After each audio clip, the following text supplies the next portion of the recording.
yes, you've read it right if you're looking below. 53% of Canadians on the brink of insolvency. This is no joke. This is not made up. This is coming from multiple sources and the struggles that are happening. So we're going to take a look at this. We're going to take a look back at when it all started, before COVID, believe it or not.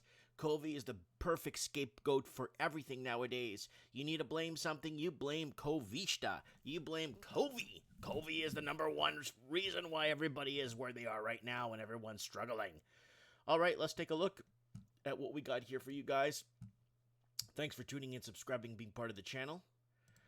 And this is pretty bad. So we got some articles here. We're going to go to article scan here. Now, we got an article before COVID. And then we got videos on the channel here that we have before COVID, right? So let's go over to article scan and see that. Here it is. Nearly half of Canadians, 48%, are $200 or less away from financial insolvency. Now, this was a major issue, and this made headlines in 2019 in October. So this is pre-COVID dates. So this is PC, pre-COVID, right? So on average, have $557 left each month after paying bills. That is $142 negative, lowest since 2016. So things haven't gotten better, right? So this is in 2019. With the dust settling after last week's federal election, the economy having been often discussed an issue during the campaign. No, they didn't. No, they did not. And I'll tell you straight up, hand to God, I don't need to make things up because everybody knows everything's upside down. They never mentioned, not even once, housing affordability issues, average wage earners, private sector jobs under attack by taxes and inflation. They also talking about how, fentanyl and opioid crisis. Never discussed any of that. Never discussed the money laundering that went through Canada, leaving homeowners wealthy on paper and people outside the market basically out in the cold, basically, and out of reach from local areas in Canadian cities. Nothing was talked about during that election. This was talked about in the last election. I was really upset. We covered the election live here on the channel. The big debate, the big this, the big that.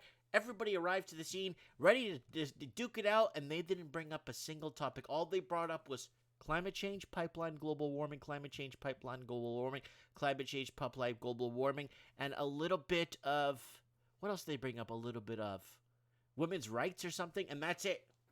They didn't bring up anything of actual structure that's actually affecting the people. So let's go and continue here what they're saying here. So Canadians on average left with $557 at the end of the month, a drop from $142 from the last wave in June at its lowest level since 2016. Nationally, men down 211 to 662. Those aged 18 to 34 down 278 to 508 after they pay their bills. So this is not good. So this is a cash flow. So we're looking at a total debt service ratio here. So you pay your rent or your mortgage, whatever you got. You pay your insurance, you pay this, you pay your cell phone, blah, blah. How much do you have left over? And I've been telling you guys to do your own cash flow sheets online, free.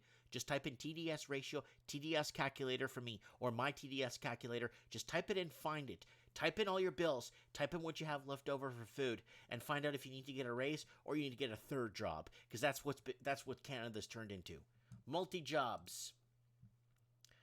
All right. Let's take a look here. So this is coming from BNN Bloomberg. This is a newer article. So then we get this is from January 2020. So this is before COVID went nuts. Okay. 50% of Canadians face insolvency amid debt hopelessness, says survey. So Canadians were already under fire way before this whole COVID thing kicked off, right? Right. Okay, half of Canadians on the verge of insolvency, according to a survey. Let me just close this thing. I can't. According to a survey on household debt levels in this country, the latest MNP Consumer Debt Index published Monday shows 50% of respondents said they're within two bills. 200. Let me put on article scan. 2 bills. They are 2 bills, $200 of not being able to cover their monthly bills, and nearly an equal proportion of participants in the survey, 49%, said they aren't confident in their ability to cover expenses without going deeper into debt. So we were seeing this happening it started to really get strong in 2016, 2017 when FOMO was hitting hard in the real estate markets, and people started jumping in because of FOMO and gotten themselves way overhead and getting themselves way over leveraged, right? So it's not like I wasn't warning people back then. I was. Now we're looking at the ramifications that it's caused. Look what it's caused. Now, our findings may point to a shift among some Canadians from debt apathy to debt hopelessness. Feelingness of hopelessness can make people feel like giving up on ever paying down their debt. And this is a big deal. Now, we've had governments come on record say, oh, the younger generations accept debt. The younger generations love to get in debt. Debt is a good thing. It builds structure in life. It keeps you honest. They make up all this other crap. Instead of telling you that you're paying absorbent interest rates, you're probably paying a revolving interest, and you're getting shafted. And who lines their pockets? The banks and the big guys. Right there. The survey, which is conducted in early December and involved interviews with 2,000 Canadians ages 18 and higher. So this is true. This is really happening. Let's move on. So here it is again, and this is from today's date. 53% of Canadians on the brink of insolvencies. So it's 53. What was this one? 50. Now it's 53. 53.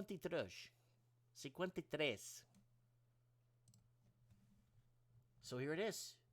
A new survey, again by BNN Bloomberg, a new survey by the MNP Lot has found that 53% of respondents said they are $200 or less away from not being able to meet their monthly bills. So, okay, let's ask this question. So this is 53% of $200 or less away. How many people are $300 or less away? Does this, if you take it to $300, does it raise the percentage 60%? Let's say it was $1,000 or less away from being able to meet. Okay, let's say it's 1,000. Does that make it 90% of people? Do you see what I'm? So they're going with a base of $200 right here. You'll see it right here. So we're going with a base of $200. What if it was $300 or less? Does this go to 60%? You get where I'm saying here. From being able to meet their monthly bills and debt obligations. The number is alarming as it marks a 5-year high in the agency's consumer debt index and marks a 10-point jump from December survey. This number includes a 30% who said they are already insolvent. Whoa. This number includes the 30% who said they are already insolvent with no money left over at the end of the month. So money left over for what? For what? Food. And guess what? When they start cutting meat and start making, hey, eat some flesh. Hey, eat a little bit of this. Oh, let's eat synthetic meats. Oh, let's eat synthetic pepperoni. They call it plantaroni. Let's do this. Let's do that. Here, let's do this right there. Because a lot of the people that are in control of this and making this happen don't have to worry where their next meal's going to come from. Don't have to worry about how they're going to feed their families or pay their electricity or keep the heat on.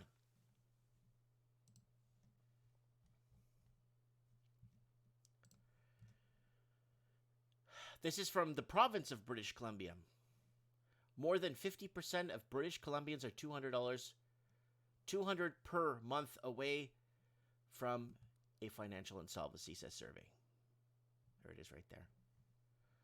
More than half of British Columbians say they are now $200 or less per month away from being able to meet their bills in debt payments. So this is a 14-point jump from the debt index survey was released in December, which we looked at there earlier.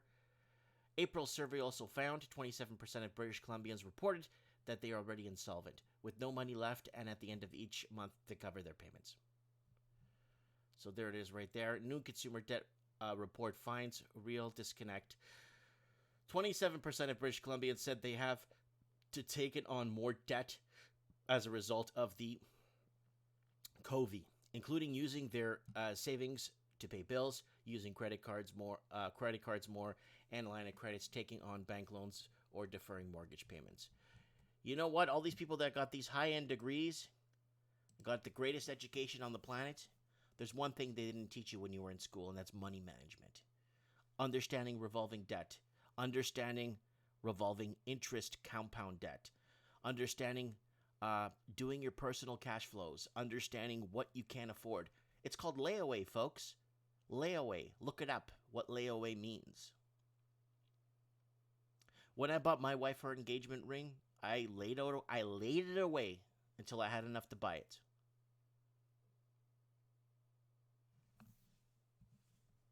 Now, on the flip side, we're getting something else.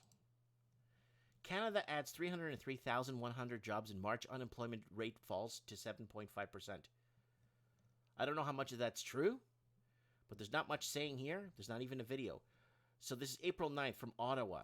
Canada has added 303,100 jobs. Now, here's the problem. Are these public sector? Because if they're public sector jobs, they don't count. Working for the government doesn't count, because they're not contributing to the infrastructure. They are the infrastructure. So what is it? Are they private? Are they private sector? Is this small jobs? Is this mom and pops? Is this the corner convenience store? Is this the corner goods store? Is this the luggage store in the mall that's owned by who knows?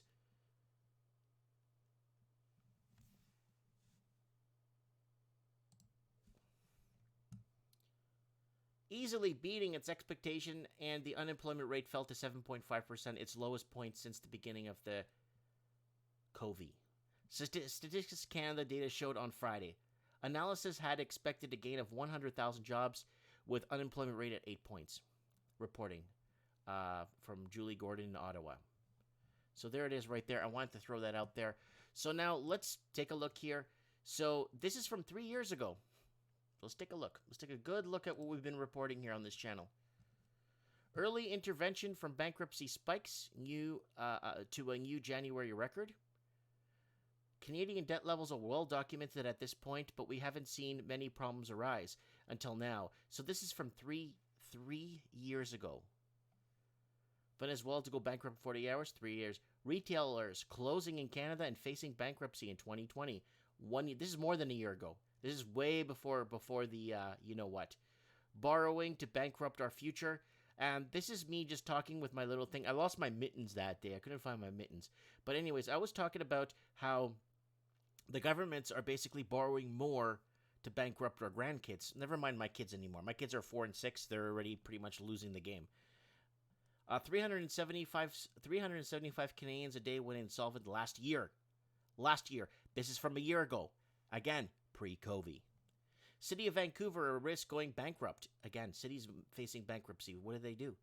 Vancouver is going at risk. This is before COVID, because again, this I remember this video. The city of Vancouver is at risk going bankrupt, says the mayor, citing the recent poll showed more than half the property owners are not expecting to pay full property taxes this year. Oh my God. Why? Property taxes are too high. Because a house in Vancouver is $2 million. Let's keep going. Soaring condo insurance rates help push homeowners into bankruptcy. Canadians who can't pay their debts has economists worried a year ago. Your odds of escaping bankruptcy. Okay, that's 3 months ago. You want to watch this video? Nobody even saw this video. This video, I broke down the odds with percentages to tell you how much you're behind and what your chances are of getting out. Hospital bankruptcies leave sick and injured nowhere to go 1 year ago. Pre-COVID. 1 in 7 businesses set to close. That's during COVID, at the beginning of COVID right here.